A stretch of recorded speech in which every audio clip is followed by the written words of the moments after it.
¿Qué tal? Un saludo a José María a través de la plataforma de Arena, Radio, TV Digital. El día de hoy tenemos una nueva edición del programa La Voz de los Sindicatos. Y el día de hoy, que es el Día de los Trabajadores, el Día Internacional del Trabajo, tenemos una entrevista con un especialista en Derecho Laboral, con el doctor Raúl Salas. Doctor, ¿cómo está? Gusto Buenos saludarlo. días. ¿Cómo está usted? ¿Qué tal? Todo gusto. Previamente quiero felicitarlo por el Día del Trabajador, por intermedio Muchas, suyo, a todos los trabajadores del Perú, de Lima y de todo el mundo. muy bien, Para muchas a sus gracias. órdenes. Muchas gracias, doctor. Realmente es preocupante la situación que se vive actualmente en el Día del Trabajo, la situación migratoria que se está viviendo en el sur del país, en la cual ciudadanos venezolanos, colombianos y si no me equivoco también de Haití también quieren ingresar a la fuerza, ¿no? A nuestro territorio nacional. Eh, quiero enfocarme ahí porque acabo de leer la noticia en la cual ha habido enfrentamientos, ¿no? Entonces, nuestro país es un país en el cual siempre ha dado la mano a los extranjeros, pero vemos que hay una magnitud, realmente se están yendo a extremos de agresión, incluso a la autoridad policial. ¿Usted cree que estas personas con esa actitud podrían calificar, ¿no? Entre comillas, calificar para poder realizar trabajos, ¿no?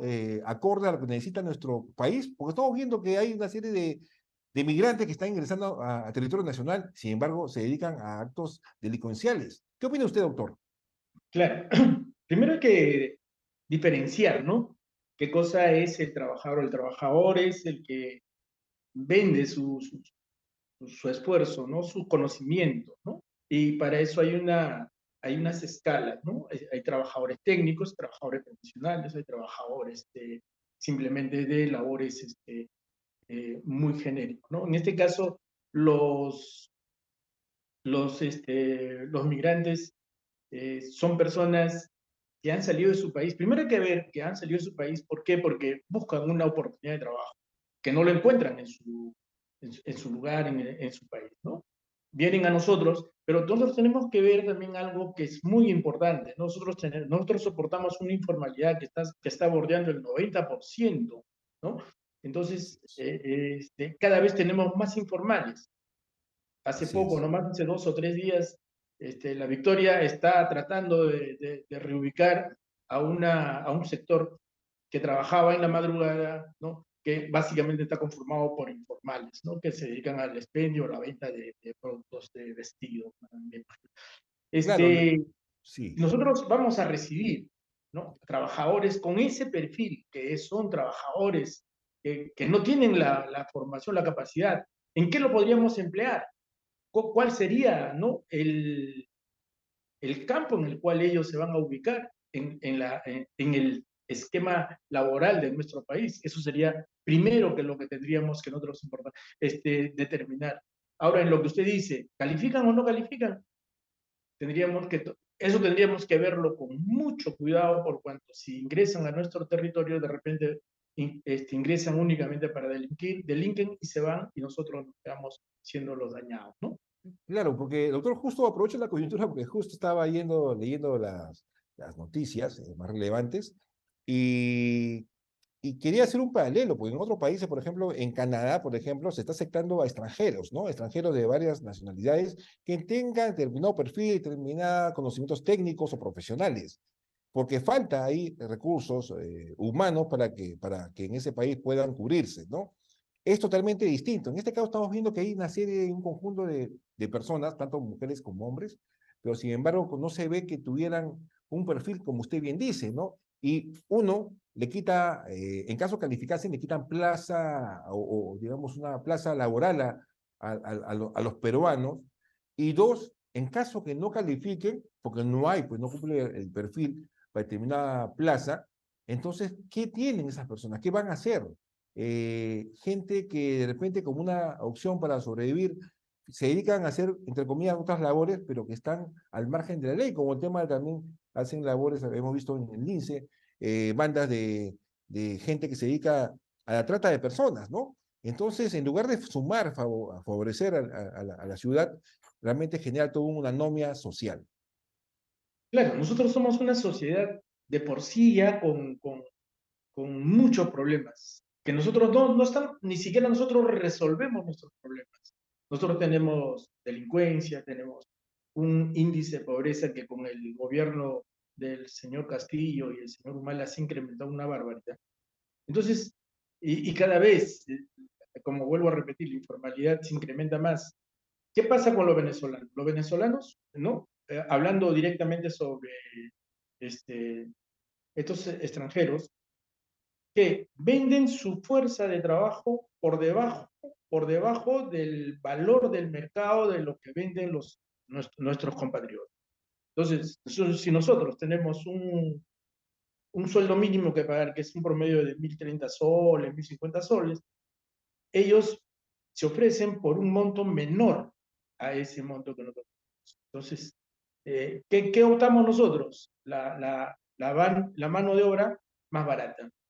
Pero no sabemos que nosotros estamos ingresando a una informalidad, estamos ingresando a incrementar más todavía la pobreza de ellos, y entonces estamos dañando el sistema laboral de nuestro país. ¿Por qué? Dejamos sin oportunidad a nuestros compatriotas porque preferimos la mano de obra más barata, pero no sabemos que nosotros lo que estamos haciendo es dejar sin trabajo que incrementa la pobreza, y recibimos un trabajador a un costo más barato que también le incrementamos su pobreza. O sea, no solucionamos el problema. Claro, claro. Doctor Ibaí, usted discúlpeme que haya traído estos temas, que de repente, porque el objetivo era otros temas que ya lo vamos a tocar, pero hay un tema muy coyuntural, ¿no? Entonces, aprovecho, porque también el programa, también tenemos un programa que se llama Por la Verdad, y tocamos estos temas, ¿no? Pero aprovechar que está en este programa usted con sus conocimientos en materia laboral, pues definitivamente calza muy bien sus comentarios.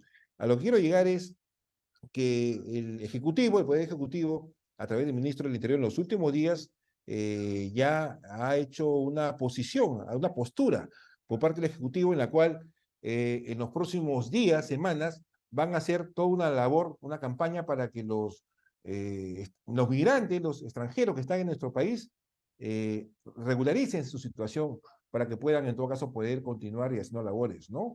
Sin embargo, en otros países están siendo duros, ¿no? Más duros. Por ejemplo, Chile acaba de también aprobar determinadas normas a raíz de la muerte de un carabinero y de la delincuencia que también ha aumentado y coinciden, ¿no? Que son gente que han llegado de Venezuela. ¿No cree usted que un poco el Ejecutivo está siendo un poco, digamos, un poco flexible ante esta situación y no va a solucionar el problema porque va a regularizar la permanencia de estas personas y con el riesgo de que pueda, en todo caso, realizar actos que no se espera, no esperamos nosotros los peruanos? No, lo que pasa es que nosotros tenemos una sombra encima de nosotros. Encima de nosotros tenemos una, una sombra que nos está haciendo mucho daño, que es llamado la Corte Interamericana de Derechos Humanos. Entonces, un policía o el Ejecutivo que pueda promulgar una norma tal igual como lo ha promulgado Chile, ¿qué originaría, no? En Chile ahorita le han puesto el gatillo libre, ¿sí? Entonces agarra un carabinero al primero que se le cruza en el camino y no acata la norma establecida en el gobierno chileno, simplemente le dispara. Pero acá nosotros no podemos hacer eso. Hemos visto pues en las manifestaciones que se han dado desde el mes de diciembre que, que nuestros custodios del orden, tanto la Policía Nacional como la Fuerza Armada, van a enfrentar un proceso judicial. Y ese proceso Claro. judicial prácticamente es porque la Corte Interamericana de Derechos Humanos condena pues el uso del arma de fuego, ¿no?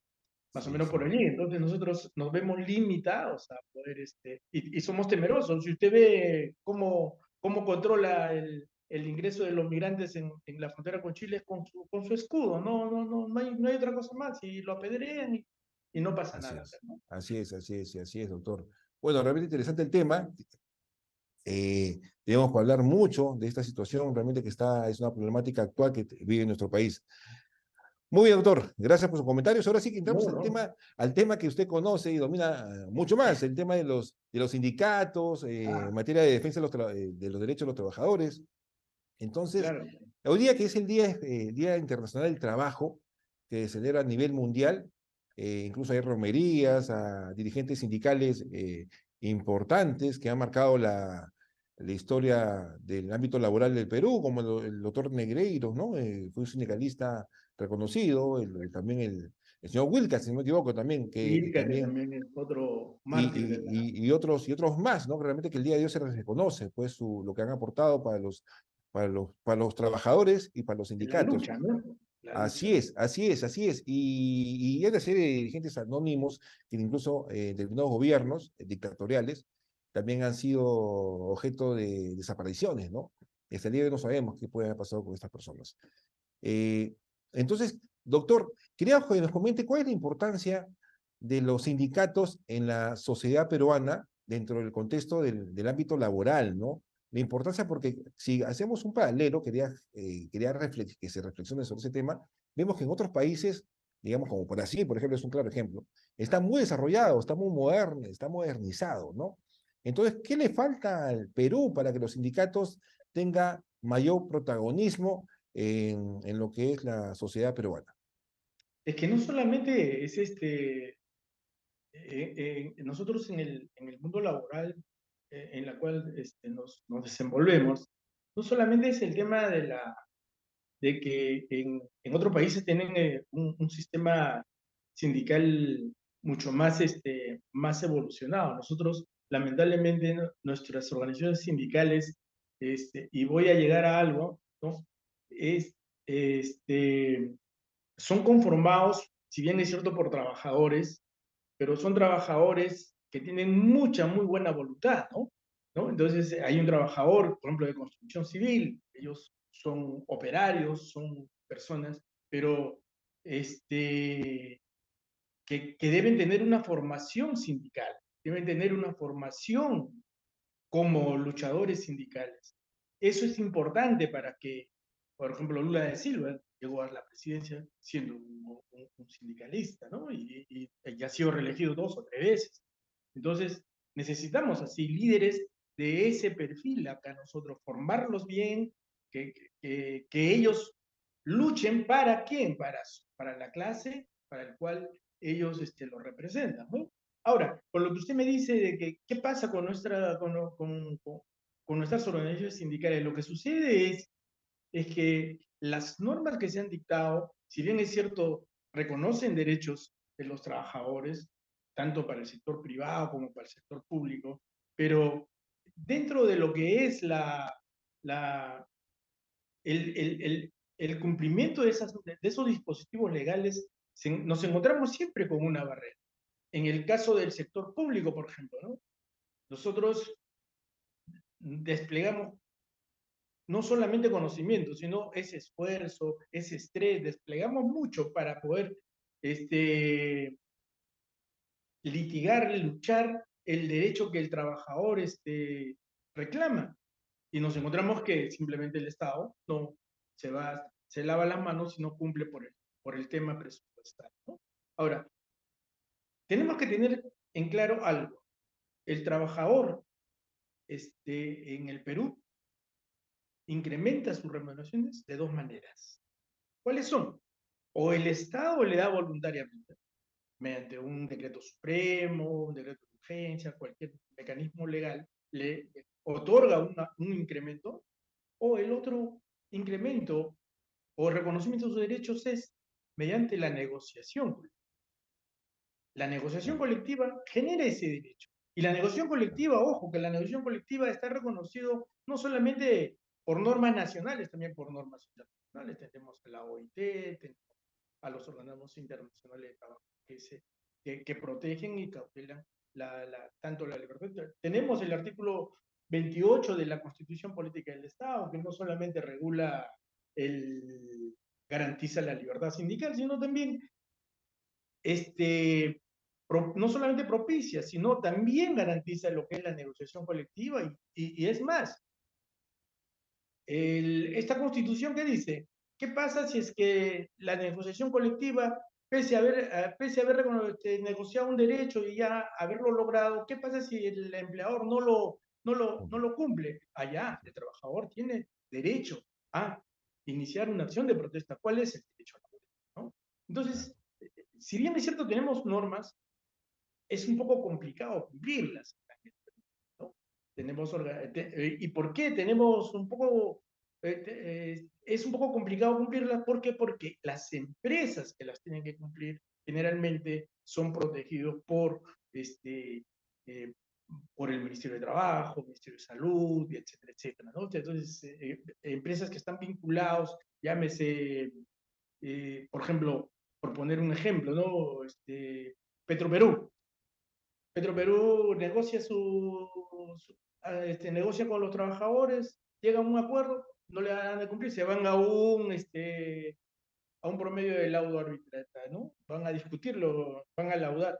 Laudan y aún sigue así, ¿no? No sin cumplirlo, únicamente porque ven pues que Petroperú no se le ocurre cumplirlo, o simplemente lo que hace es eh, dejar que el trabajador vaya a una contienda judicial, y recién con la orden judicial o con la sentencia judicial ellos van a cumplir sus obligaciones. Más o menos por allí va el tema, ¿no? Claro. No es tan sencillo el tema laboral en el Perú. Sí, doctor, quiero aprovechar también algo que también he podido observar, en todo caso, con el equipo, es que también hay muchas entidades del Estado, pues generalmente eso de lo que es sindicato, donde se forman sindicatos, generalmente son las entidades del Estado. Es muy raro que se formen esto en entidades privadas, pero existe. Pero el hecho de también que se creen, porque la norma establece que con 15 personas se puede generar un sindicato. Entonces hemos visto en 15, 20, entidades ¿no? Son 15, ¿no? sí. Y entonces se forman varios sindicatos pequeños, chiquitos, pequeños. Pero sin embargo, todos tienen un interés común, todos.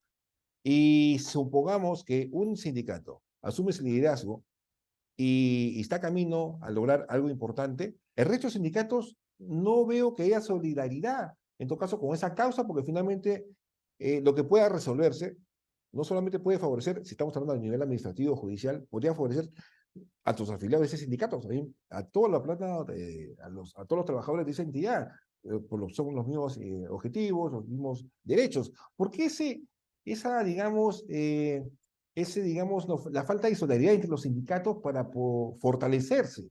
¿Qué sugeriría usted, doctor? ¿Qué pueden Lo, hacer los lo, lo, que, sindicatos? lo que sucede es que nosotros fabricamos líderes, ¿no? Líderes, y entonces en un universo de 200, 300 personas, aparecen 10, 15 líderes y ellos van formando. Por ahí va el tema, ¿no? Pero lo que Claro, usted dice es muy, muy importante. En el tema estatal, ¿qué hay para la negociación del Estado? Entonces, la, la ley 31.188, que regula la negociación colectiva del sector estatal, no permite, no permite que un sindicato de un sector tal, ¿no? pueda negociar solo claro, sus derechos claro. económicos. Mm, Tiene claro, que haber un organismo macro, ¿no? Un sindicato macro que previamente acuerde con el sector, por decirle, con salud, ¿acuerda? Y de ahí recién puede permitir, no, negocia, y recién eso va a, va a alcanzar a los demás sindicatos claro, que se ven limitados en claro, negociar claro.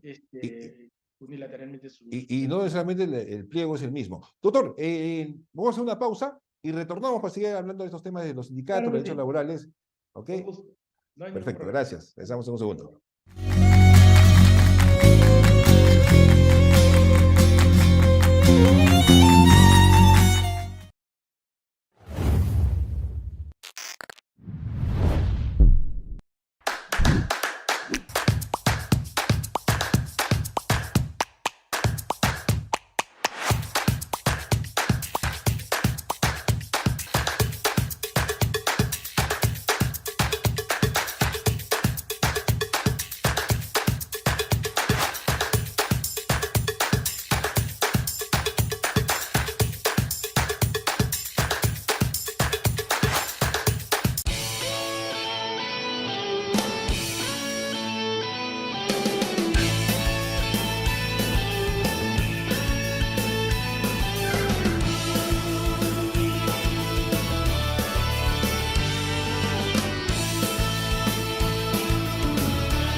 Muy bien, retornamos a la voz de los sindicatos y nos acompaña el día de hoy el doctor Raúl Salas, especialista en materia laboral, derecho laboral y lo que es ordenación de los gremios sindicales.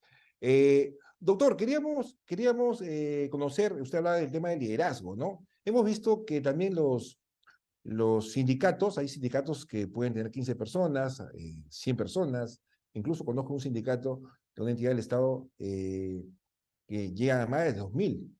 Pero, pero como usted bien dijo al comienzo, ¿no? Hay que formar a la gente, hay que formarlos, educarlos, que conozca un poco de gestión. Generalmente se conoce al líder sindical, al secretario general o a los dirigentes como los típicos luchadores que van y se enfrentan. ¿Cree que todavía estamos todavía en una situación que se requiere que se mantenga esa metodología o ya estamos en una etapa en la cual ya los dirigentes sindicales deben ser verdaderos líderes, deben conocer un poco de gestión, de planes estratégicos, manejar temas también legales, ¿no? Lógicamente con el asesoramiento de abogados, pero ¿usted cree que ese sería el nuevo líder sindical en todo caso para poder estar preparado y hacer frente de una mejor manera a los empleadores? Pero por supuesto, pero el líder sindical no solamente tiene que conocer de lo que es norma, debe ser un político, debe ser un político, debe ser una persona que, que entienda, que entienda básicamente lo que es la necesidad del trabajador desde su familia, ¿no? Para que pueda discutir, luchar esa necesidad que tiene el trabajador. Entonces, no solamente debe que sea un estadista, que sea una persona, no, debe ser una persona completa, político, tiene que ser un luchador sindical, tendría que también ser formado, ¿no? Dentro de los conocimientos básicos de las normas, como para poder regentar una organización sindical. Claro, justo le comento esto porque es como, quiero hacer un paralelo y hago paralelos o comparo, es más, el expresidente Castillo, pues él proviene de un grupo sindical, ¿no? De maestros. Es un líder, lamentablemente, cuando alcanzó, digamos, la presidencia de la República, lamentablemente no dio la talla. Pero a eso voy, ¿no? ¿Cuál es la responsabilidad que deben tener los agremiados, en todo caso, que se afilian a un sindicato, entre los mismos líderes que actualmente dirigen los sindicatos para que las nuevas generaciones, digamos, puedan asumir el liderazgo de una manera más contundente, con mayor conocimiento? Porque hemos visto que, veo, ¿no? Veo, doctor, también es como organizaciones políticas, ¿no? Las organizaciones políticas como que, por ejemplo, Alianza por el Progreso, César Acuña, es el líder innato, pero se connota como que él es el dueño del partido. Y es el único líder y no hay más líderes. Igual, en otros partidos políticos también, lo que pasó con el Partido Morado, ¿no? Con Julio Guzmán, a raíz de los escándalos que han ocurrido, bueno, dio un paso al costado lamentablemente porque le había perjudicado mucho a ese movimiento político, a ese partido. Pero en las organizaciones sindicales también estamos viendo, he tenido la oportunidad de ver, que también ocurre, no en todas, pero también algo similar está pasando, como que se creen dueños determinados dirigentes, porque fueron los que lo formaron, pero sin embargo no da la oportunidad que otros líderes puedan asumir el liderazgo. ¿Qué opina de eso, doctor? A ver, no voy a tocar nombres, tampoco voy a tocar De acuerdo. instituciones, pero conozco de forma directa, ¿no? También hay dentro de los trabajadores que apuntan a ser dirigentes sindicales porque tienen un interés. El interés puede ser que algún familiar ingrese a laborar, el interés puede ser la famosa, el, el tema de que hay empresas que trabajan, que desempeñan trabajadores que van a trabajar a provincias, ¿no?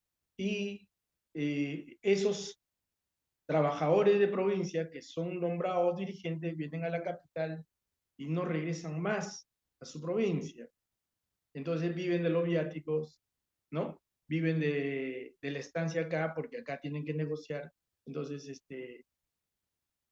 eso es de repente eso es lo que a ellos más les interesa que discutir el propio problema del trabajador frente al empleador, ¿no? Que es la razón de toda organización sindical. La organización sindical es el derecho, defensa y discusión de la problemática del trabajador.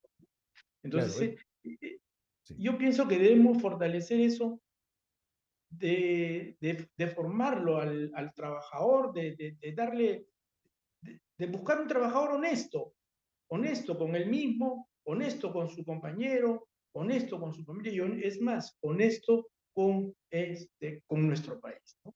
Eso es lo que se tendría que buscar para que este líder sindical llegue a ser realmente un líder de los trabajadores. Claro, porque se desnaturaliza, ¿no? Se desnaturaliza, ¿no? Entonces, un poco lo que es el objetivo de lo que es un gremio sindical.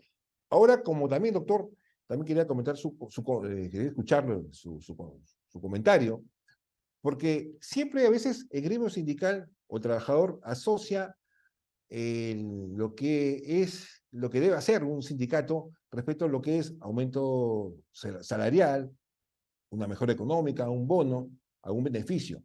Pero como que también se olvidan que también un gremio sindical tendría que tener la fuerza un poco para hacer ver al empleador de situaciones, por ejemplo, estamos hablando de entidades del Estado sobre todo, situaciones de corrupción, situaciones irregulares que pueden ocurriendo al interior y que el empleador de repente no quiere verlo o en todo caso lo ha visto y no lo quiere tocar por intereses también. Entonces, ¿cuál es la importancia de los gremios sindicales para poder cambiar un poco, digamos, el Estado, para que se modernice, para que actúe como una entidad privada y colabore en la labor, primero, de lucha anticorrupción y también en la gestión de la función pública, porque finalmente los trabajadores son los técnicos y es muy importante que los dirigentes también hagan valer eso.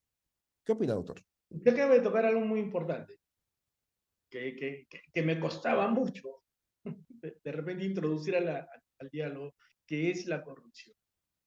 La corrupción también lo vemos en las organizaciones sindicales. Lamentablemente, se lo puedo decir así. La famosa licencia sindical se negocia, se negocia.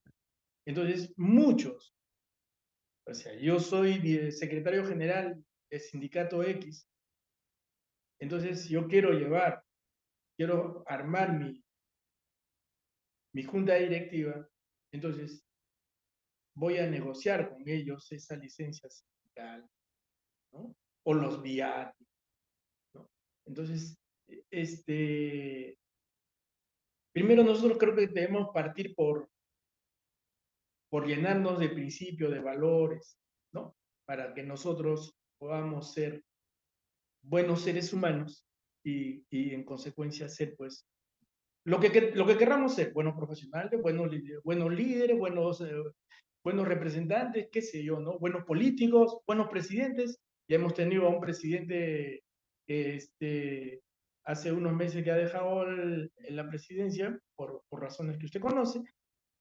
¿Pero qué cosa era? ¿Era un líder sindical? Sí, pero no estaba formado ni preparado para poder ser un verdadero líder, ¿no? Porque no carecía de principios, carecía de valores. Eso nosotros nos hemos dado cuenta, lo hemos visto justamente cuando han pasado los hechos que todo el mundo lo conoce, ¿no?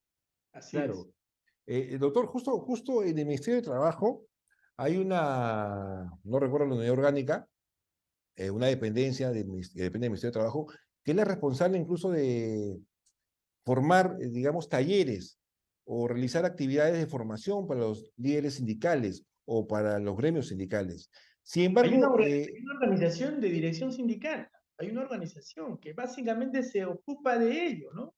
Lo cual simplemente que no, o el trabajador no le interesa ir, o al Estado no le interesa promover, porque sí.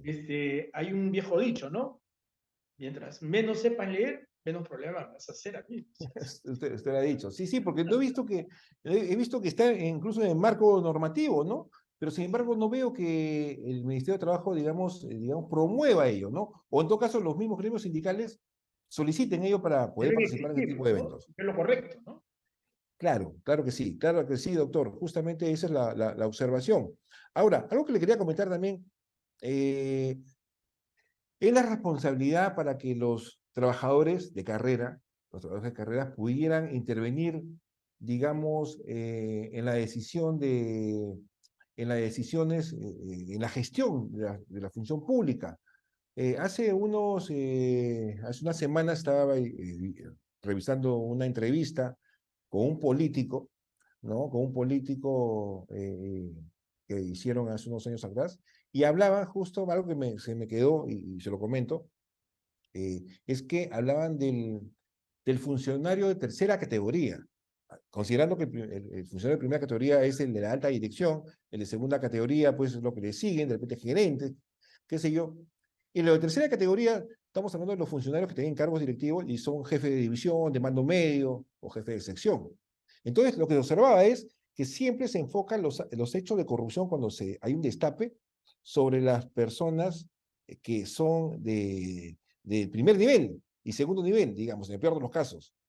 Pero se olvidan del funcionario de tercer nivel, que finalmente son los responsables de ejecutar, operativizar, y a la larga, después pasa un tiempo y ellos van rotando. ¿Eso puede ayudar a eliminar la corrupción? ¿O es algo que todavía ayuda a que se mantenga la corrupción o los temas antiéticos? ¿Qué opina, doctor?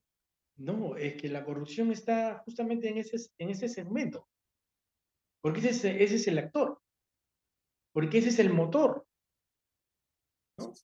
Le voy a, le voy a hacer un comentario así muy suelto. ¿Usted ha escuchado hablar de las consultorías? ¿No? Por supuesto. La consultoría es un mecanismo de mucha corrupción, porque en las consultorías no se hace concurso. En la consultoría simplemente se contrata, se pone un perfil previamente conversado y listo, y ya tienes un consultor. De eso tenemos cientos de miles en el aparato del Estado. Entonces, y otra cosa, el consultor está trabajando un tiempo en salud, otro tiempo lo ves en vivienda, otro tiempo lo ves en distintos sectores. Entonces, y la consultoría hace tanto daño, el derecho laboral, o sea, la masa laboral, hace tanto daño, ¿por qué? Porque esos trabajadores son contratados con contratos regulados por el Código Civil, son servidores. A ver, le digo, hay un modo de contratar a un profesional, se llama locación de servicios. ¿Quién es el jefe en la locación de servicios? Es el contrato, porque el profesional que presta sus servicios pacta cómo va a ser, cuánto va a ganar, todo lo pacta dentro de un contrato, que se llama contrato de locación de servicios. Ese es el contrato que lo llevan al aparato estatal y contratan sus trabajadores. Servicio no personal, órdenes de servicio, contrato de consultoría, locación de servicio, etc. Pero ¿qué están haciendo? Están haciendo un daño a esa persona que está prestando su servicio. ¿Por qué? Porque con ese contrato no tienen estabilidad laboral, no tienen descuento por seguro social, no tienen descuento para sus pensiones, le están haciendo un daño. Es más, bajo esa modalidad de contrato, ellos no tienen vacaciones, ellos no tienen gratificaciones, ellos no tienen de repente escolaridad o tienen otros beneficios que sí lo tiene un trabajador con contrato a plazo indeterminado o con un contrato dentro del régimen de la actividad pública que es la 276. Esa es la modalidad en la cual se le está haciendo mucho daño al sistema laboral en el Perú. ¿Por qué? Porque es fácil. Termina el contrato y chao, se acabó. Y cuando ya un trabajador de 50, 55 años, 60 años, 30 años, 20 años, ha trabajado bajo esa modalidad y ya no tiene cómo discutir su tema de pensiones, o si se enfermó, no puede ir a un seguro social, etcétera, ¿no? Eso es lo que a nosotros nos llama la atención como trabajadores que estamos, o como profesionales que estamos ligados a este mundo del derecho laboral. Claro, a mí me gustaría que tenemos acá, bueno, hemos entrevistado varios líderes sindicales, ¿no? De entidades, eh, pero todavía no he visto, digamos, no conozco, en todo caso me gustaría conocerlo más adelante en una edición de este programa de Abuelos Sindicatos, en la cual un gremio, un líder sindical, haga denuncias directas. Ahí sí he visto algunas entidades de salud y otros en tiempos pasados, en la cual denuncian a los funcionarios. Pero actualmente hay cierta pasividad y a veces la percepción incluso de los afiliados, de los mismos trabajadores, es de que de repente, caramba, el gremio no denuncia, es evidente lo que está pasando, pero no denuncia. Habrá un acuerdo entre el empleador y ese gremio sindical. ¿Usted cree que los gremios sindicales apenas toman conocimiento de un hecho que es evidente, es irregular, deberían denunciarlo, ponerlo en público conocimiento, bueno, formalmente ante la entidad, y ponerlo, pues, difundirlo, ¿no? En caso tenga la seguridad de que ocurre algo realmente irregular o ilícito?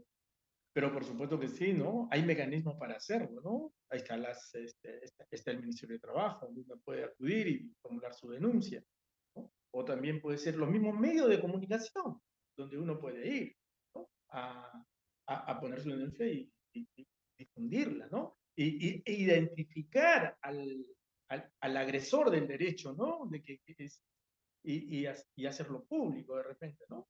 Entonces, mecanismos hay. Lo que nos falta es, ¿no?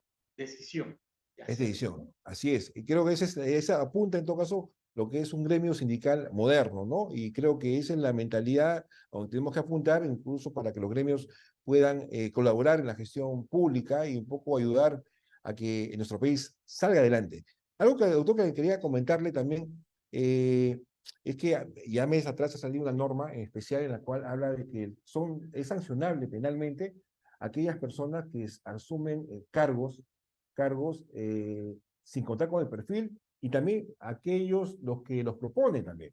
Entonces, no le voy a decir nombre tampoco, pero sí estamos investigando, un equipo de prensa está investigando un tema muy puntual, es que una entidad del Estado importante, una de las principales entidades del Estado del país, hizo hace unos meses, 2 meses aproximadamente, cambió su política en lo que es el perfil para ocupar cargos directivos. Perdón, cargos nada más. Eh, Entre ellos cargos directivos también.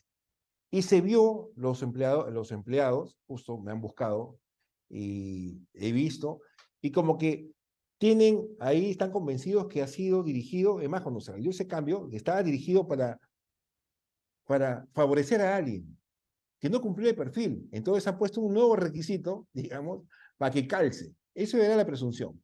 Pero sin embargo, entre la entidad del Estado, solamente estaba enfocado para un área, digamos, no para toda la entidad. Resulta que pasados los 2 meses y ha salido una resolución en la cual designa a una persona que antes no calificaba con el perfil y ahora con esos cambios ya entró y la han puesto como directiva.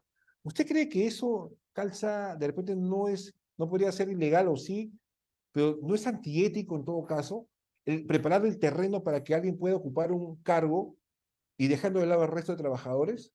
No, como digamos, choca un poco con la norma, el cambio de norma, las normas que ha publicado el legislativo últimamente, en los últimos meses, justamente para evitar ese tipo de situaciones. Pero por supuesto, ¿no? Nadie puede hacerle un saco a la medida a alguien, ¿no? Menos en el Estado, ¿no? Entonces, en este caso, lo que usted está diciendo linda directamente con la corrupción. Esa es corrupción abierto, ¿no? O sea, yo no podría hacer generar un terreno para que venga alguien y lo ocupe tal y cual como a él le gusta o como él califica. O sea, no, Claro. ahora, ¿por qué? Usted hizo una pregunta, ¿por qué no lo denuncia? ¿No? ¿Por qué no sale un líder y dice, oh, y se gana, discúlpeme, pero se gana el lío y se pelea? ¿Por qué? Porque las empresas amenazan, el Estado amenaza, ¿no? oye, ¿te portas bien o si no, te cambio, te roto, te bajo, Así qué es, sé yo, ¿no? Y hay mecanismos de claro, abuso también dentro así de es. la clase laboral. Sí. Claro, entonces yo creo que acá, doctor, el Poder Ejecutivo, tanto que habla de la, incluso los mismos autoridades, el Poder Legislativo habla de la lucha contra la corrupción, usted deberían un poco más fortalecer, en todo caso, empoderar un poco más a los trabajadores, en general, a los líderes también sindicales, en todo caso, para que vean un poco protegidos, porque también el miedo, y hay antecedentes también de muchos trabajadores en los cuales han sufrido represalias, ¿no? Y como tiene el poder el aparato estatal, el empleador, le da forma de tal forma que no, de dar una apariencia de legalidad a la situación, ¿no? O para que no se vea, ¿no? En los ámbitos administrativos o judiciales de repente que no hay ese exceso, ¿no?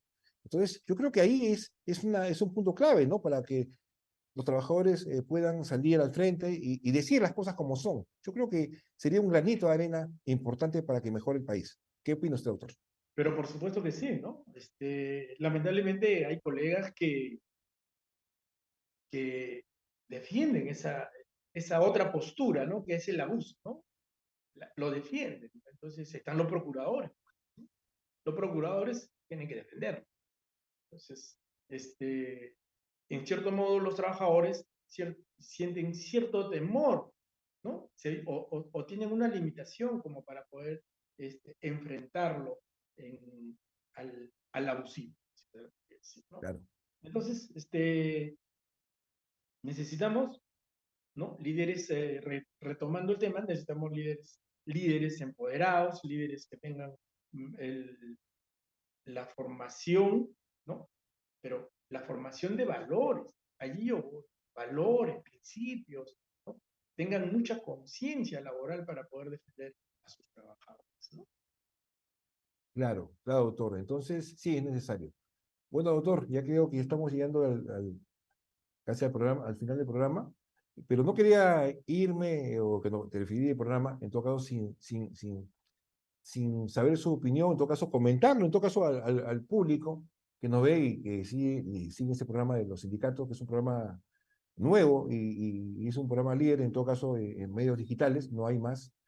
Eh, porque es importante que se afilien los trabajadores a un gremio sindical.